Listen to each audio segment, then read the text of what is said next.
नमस्कार, जोहार। मैं हूं देवेंद्र कुमार। दोस्तों, झारखंड की पहचान क्या है? जल, जंगल, जमीन और उस जमीन के नीचे अतुल संपदा।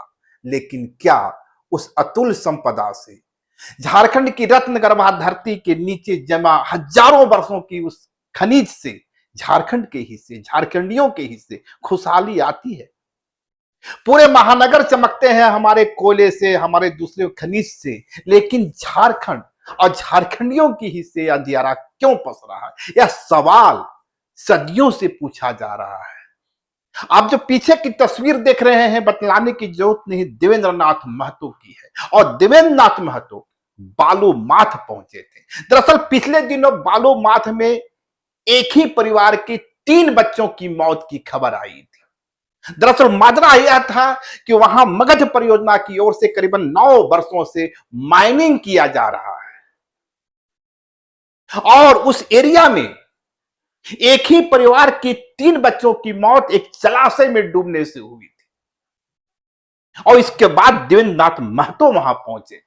देवेंद्र नाथ महतो की ओर से दावा किया गया कि ये जो अवैध माइनिंग के कारण जलाशय का निर्माण हुआ है और उसी अवैध माइनिंग से निर्मित जलाशय में बच्चे की मौत हुई। लेकिन उससे भी आगे जब देवेंद्र नाथ वहां पहुंचे तो उन्होंने जो मंजर देखा वह दिल दहलाने वाला था। दावे किए जा रहे हैं कि पूरे इलाके में पेयजल की कोई व्यवस्था नहीं थी। प्रदूषण का स्तर इतना इतना विकराल है कि शरीर काले पड़ जा रहे हैं लोगों के।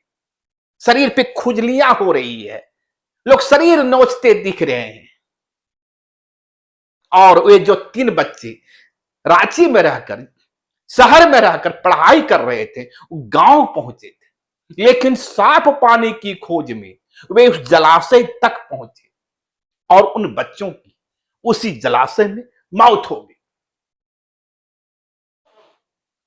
इसी क्रम में देवेंद्रनाथ महतो पहुंचे थे और उन्हें प्रबंधन से वार्ता करने की कोशिश की थी। दरअसल देवेंद्रनाथ महतो मानवीय आधार पर सहायता की तो बात कर रहे थे, लेकिन इसके साथ ही उनका कहना था कि कम से कम 3 बच्चों की मौत हो गई है, इसकी अंत्येष्टि में तो अधिकारी शामिल हों। जो परिस्थितियां इस बालूमाथ की बन रही है, जिस तरह से साफ पानी भी लोगों को मुहैया नहीं हो रहा है, और वो तब है जब डीएमएफटी फंड और सीएसआर फंड के करोड़ों करोड़ रुपए इस इलाके में लगाए जा रहे। वो फंड कहां जा रहे हैं? न सड़क है, न बिजली है, न पानी है, जीवन की कोई भी मूलभूत सुविधा नहीं है। यानी आप कह सकते हैं पूरा जिंदगी अंधेरा है। देवेंद्रनाथ महतो करीबन करीबन 40 से 45 घंटे तक ग्रामीणों के बीच रहे, वहां की दुर्दशा देखें, प्रबंधन को संवेदनशील बनाने की कोशिश किए, उस पीड़ित परिवार तक उनसे पहुंचने का आग्रह किया, लेकिन हर चीज अधूरा रह गया। प्रबंधन ने सिरे से नकार दिया। और बालू माथ की घटना कितना भयावह है, कितना त्रासदीपूर्ण है, यदि इसे समझना है ना तो सीधे देवेंद्रनाथ महतो को सुनिए। लाइव लगातार के साथ बेहद खास बातचीत में देवेंद्रनाथ महतो ने जो खुलासे किए हैं, जो दावे किए हैं, किसी भी झारखंडी को रोंगटे खड़े कर देगा। सुनिए। देखिए, बालू माथ के आरा चमाथू गांव में मगध परियोजना का संचालन होता है और उसमें आरा, चमाथू और कुंडी 3 गांव विस्थापित गांव है, लेकिन तीनों गांव को ये पुनर्वास नहीं किया गया है। और परसों का डेट में आरा के एक आदिवासी परिवार द्वारिका गोंजू, जिनका 3 बच्चे थे, तीनों एक ही परिवार के बच्चे एक ही परिवार थे, एक ही परिवार। आर्यन 3 साल का, दीपिका 6 साल की और माही 9 साल की। और तीनों बच्चों रांची में रहते थे, छुट्टी में गए हुए थे गांव। अच्छा, पढ़ाई करते थे तीनों बच्चे? हाँ, एक छोटा 3 साल वाला तो जस्ट होगा, बाकी 6 साल और 9 साल वाला रांची में ही पढ़ाई करते थे। अच्छा, और बाकी तो 3 साल वाला तभी बहुत ही छोटा था। तो उसको तो फिर छुट्टी में गए हुए थे गांव, और वहाँ खनन के वजह से पानी का स्रोत खत्म हो गया है, नल बोरिंग सब फेल हो गया है, कुआं तालाब। तो वो गांव सब सीसीएल के पानी सप्लाई से ही निर्भर है। अच्छा। तो पानी सप्लाई पिछले 4-5 दिन से नहीं हुआ था, तो वो बहुत ही तड़प रहे थे बच्चे प्यास से। और अनकंट्रोल पॉल्यूशन है, डस्ट से वो लोग को खुजली हो रहा था। तो किनारे वही खनन वाला गड्ढा में हम लोग को पानी दिखा उन बच्चों को, तो सोचा कि हम प्यास बुझाएंगे, तड़प रहा था तो गया वहां पे, ऐसा फिसल करके वो फिर एक ही साथ उस घर के सभी तीनों बच्चे का डेथ हो गया। तो सुन करके, हम आदिवासी परिवार का था, तो हम गांव के लोग हमको कॉल किए, तो हम चले गए मिलने के लिए। तो शमशान घाट में मुखाग्नि वगैरह हो रहा था, तो उसी टाइम हम जब गांव वाला बोले कि देखिए ना सीसीएल का जीएम आ रहा है ना पीओ आ रहा है, हम लोग बात किए तो नहीं आ रहा है, तो कुछ आप प्रयास कर दीजिए। तो हम कॉल किए जीएम साहब को, तो कॉल किए तो बोले कि हम जाने का स्थिति में नहीं है। हमने गजब है कि इतना बड़ा घटना घटा, मौत है, 3 मासूम बच्चे, एक ही परिवार से सभी बच्चे का निधन हो गया, और आप यहाँ आने का स्थिति में नहीं है, इससे क्या इमरजेंसी है आपका। तो फिर हम लोग बोले कि ठीक है, आप ही का ऑफिस आते हैं। वो बोले कि आइए, ऑफिस में ही है। बाकी प्रोजेक्ट कार्यालय गए, अब रास्ता में कोई कुछ बोल दिया या जो भी हो, हम लोग जाने से पहले भाग के निकल गए। तो इससे पता चलता है कि उसका लापरवाही था, उनके पास जवाब नहीं था, इसीलिए वो भाग फिर रहे थे। प्रबंधन सीधे आप मुआवजा की मांग कर रहे थे, प्रबंधन क्या कर? मुआवजा का कुछ ऐसा बात ही नहीं था। वहाँ बात था कि भाई जो घटना घटा क्यों घटा, उसके साथ क्या होना चाहिए न्याय। अच्छा। कुछ तय नहीं हुआ था। उसके बाद हम लोग, ऐसा नहीं कि उसको बहुत ज्यादा मांग कर दिए थे और वो निकल गया, ऐसा कुछ मैटर ही नहीं था। तो वहाँ के अधिकारी से हम लोग संपर्क कराए कि भाई संवाद करना है, वार्ता करना है, तो वो साफ इनकार कर दिए, हम वार्ता नहीं करेंगे। तब गांव वाले बोले कि चलिए हम लोग अब माइंस संचालन को बंद करेंगे, तभी लोग वार्ता करेंगे, तो नहीं करेंगे। देवेंद्र भाई, पर एक परिवार के 3 बच्चों की मौत हुई है, ये तो एक मानवीय आधार भी बनता है कि उनको मुआवजा मिले। अरे मानवीय कम से कम इंसानियत के नाते, मानवता के नाते उनको शमशान घाट अंतिम संस्कार में तो उसको उपस्थित होना चाहिए जी। लेकिन वो तो भाग रहे थे, वो मिलना नहीं चाह रहे थे, वार्ता करना नहीं चाह रहे थे। तो जब दूसरे दिन जब हम लोग रात में उनका माइंड संचालन को ठप किए, और फिर भी वो एकदम ढीठ जैसा कि हमको नहीं जाना है, नहीं जाना है, नहीं जाना है। तो हम सीएमडी वगैरह को हम शिकायत किए, देखिए आपका जीएम, आपका पीओ इस तरह का रवैया है कि जिसका जमीन पर कोयला कोड़ रहा है और उस परिवार से, वो गांव वालों से नहीं बात कर रहे हैं, तो ये तो सीसीएल को भी आपका डुबाएगा। यहाँ तो कोई लड़ाई झगड़ा का बात नहीं था। तो फिर वो बोले ठीक है, हम बोल देते हैं, सुबह जाएगा। तो रात भर हम लोग वही रुके, एकदम खुले आसमान में, वही डस्ट में, एकदम तबीयत भी खराब हुआ। तो फिर 10 बजे उधर से वहीं का किसी को फोन आया, बोला कि हम 10 मिनट में पहुंच रहे हैं, लेकिन 10 मिनट में पहुंचा नहीं, 10 मिनट में नहीं पहुंचा और बोल दिया कि हम नहीं जाएंगे, जो करना है करिए। तब फिर हम लोग दिन भर वहीं डटे रहे, पूरा संचालन ठप हो गया, पूरा 2 दिन लगातार।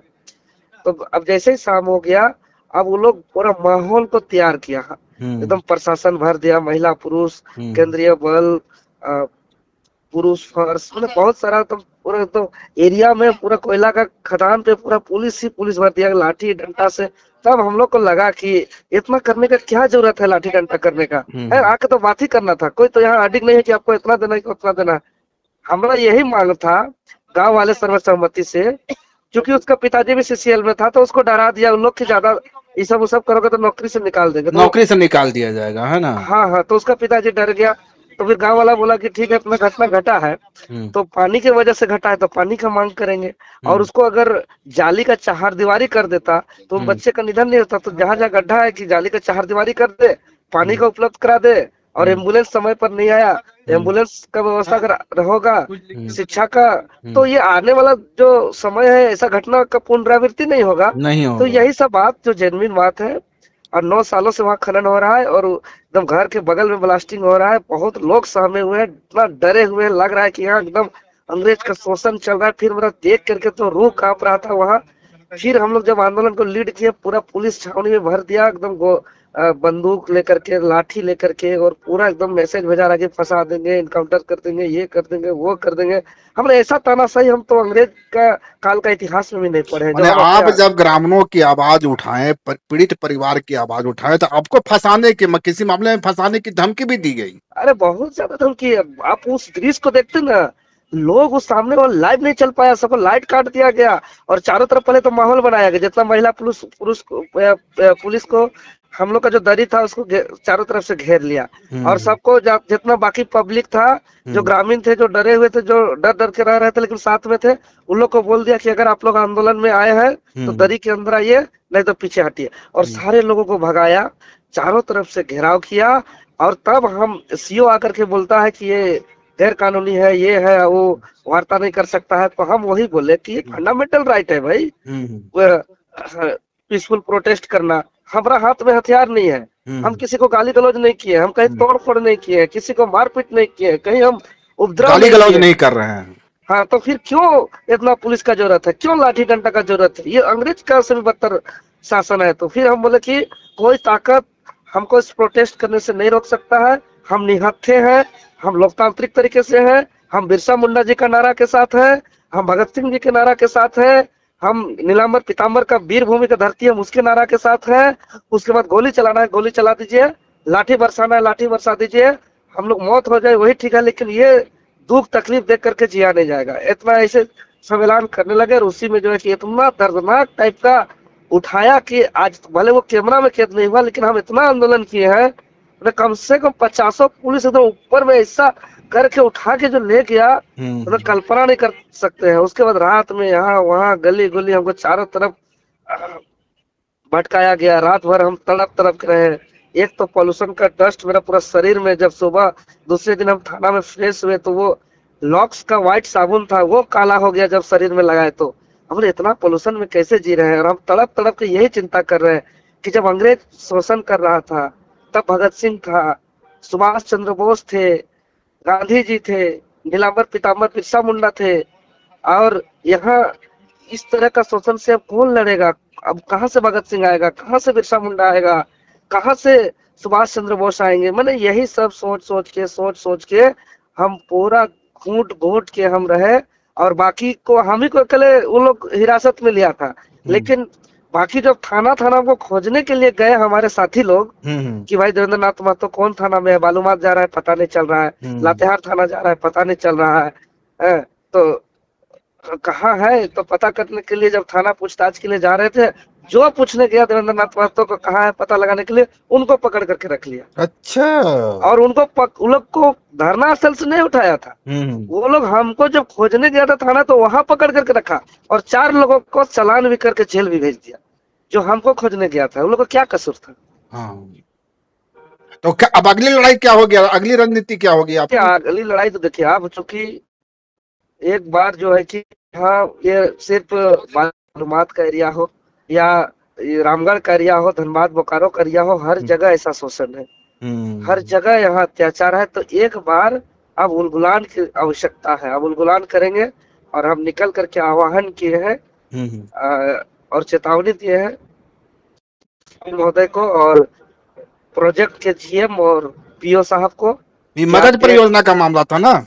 हाँ, ये मगध परियोजना का मामला है, जो पिछले 9 सालों से ये माइनिंग हो रहा है और पिछले 9 सालों से माइनिंग हो रहा है। राजगांव को एक भी लाभ नहीं मिला है, न पानी का लाभ, न शिक्षा का लाभ, न स्वास्थ्य सुविधा का लाभ, न रोजगार।